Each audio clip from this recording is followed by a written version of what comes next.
Bana, karibu sana. Asante sana. Sawa. Dar es Salaam na maeneo mengine mbalimbali tumekuwa tukiona vionjo kupitia mitandao ya kijamii. Ikanifanya mimi kusafiri mpaka hapo. Yes. Tuje tuzungumzie.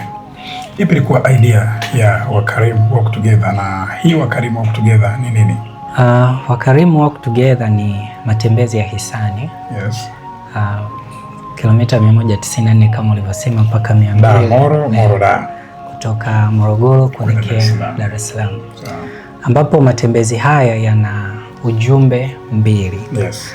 Ujumbe wa kwanza ni kutoa elimu kwa jamii kuhusu kuzuia ukatili kwa watoto. Yeah. Kuzuia ukatili kwa watoto. Lakini jambo la pili, tumelenga kuipa elimu jamii kuhusiana na swala zima la ukarimu, upendo na kujitoa kwa ajili ya wengine. Yeah. Sawa.